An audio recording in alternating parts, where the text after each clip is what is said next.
Hey, Miss Delcour, I wanted to make sure I got back to you. Our time is supposed to be Monday afternoons, and I like do a debrief with you, sort of like this. But just to be completely honest, my son had to go to the doctor yesterday and testing. He's got me a little cuckoo for Cocoa Bus, so it's Tuesday, and I'm sorry about that.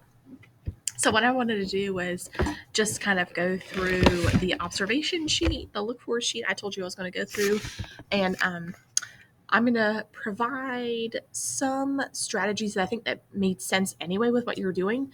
Um, and if you want to make those the ones that you're like, oh yeah, I want to try that, that would be fine. Or again, like I want you to choose a problem of practice, like the thing on the not observed list that you would go, Rachel, can we find some strategies for this? So I'm going to go through, argue anything you think does not seem appropriate, but I think everything will seem pretty like it makes sense. So here we go. So learning target. Yes, I observed that. I didn't think you were like, hey, let's go back to today's learning target like 100 times, but it was extremely clear to me that you were working on mood and author's craft, and you use that language again and again and again. And so to me, that was abundantly clear that was what they were doing. And again, the repetition to me was fantastic. Just the way that you continued to reinforce it with like every small piece of the lesson. Vocabulary strategy. I put no because I simply just didn't see it. I have seen the third grade lessons enough to know what that routine typically looks like. I've seen it with Riddle and more. So I didn't know if I just missed it before I got there or if you decided this was going to take more focus. But that's why I have no there. Anchor text. So I have part 1, part 2, part 3. So students engage with personal copies. Yes, I saw that. Part 2. I did see you give them opportunities to read. I could tell this was like you guys had already been through the story, but the only time they were getting to read was when you were having them pull out pieces of the story to act as a reflection of like moments that the mood was getting reinforced. But they were doing that. But I don't know if it was like technically reading the story, but I knew what you were doing.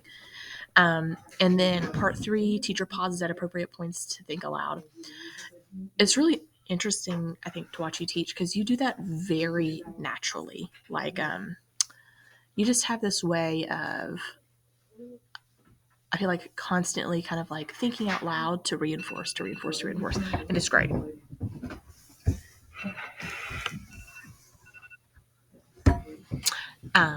So then, reading strategies in place to engage and recall the anchor text. I didn't see any specific strategy. What I did see was the use of like we were making you were having the word choice, which to me kind of is a strategy. Is analyzing word choice with mood, but that one's a hard one because there isn't any kind of like special organizer or anything like that. But to me, that was you accomplishing the strategy, which by the way is the strategy that I wanted to show you connects with word choice. I actually think because mood is so abstract and so hard that one of the things, kind of ironically, that does help them understand the lower level of the learning is actually the harder, like the creating. So, for example, in the past, I've used a strategy called describe without naming. And let's say you give a group the word rain, and they would have to describe rain and use word choice for rain without actually saying the word rain. So they might say liquid drops that kiss the earth. And so that would be kind of a way of getting them to use words to make the reader feel a certain way. So they're, in essence, creating the tone.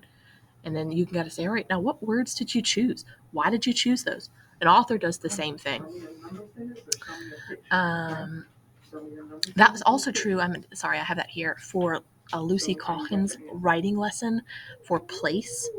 And so what I mean by that is you have them think of a place that brings out strong emotions for them, and then they have to use the 5 senses. So if I think about 2 minutes in my favorite place, what do I see? What do I smell? What do I feel? And they write basically a really quick write of using their senses, and you again go, all right, what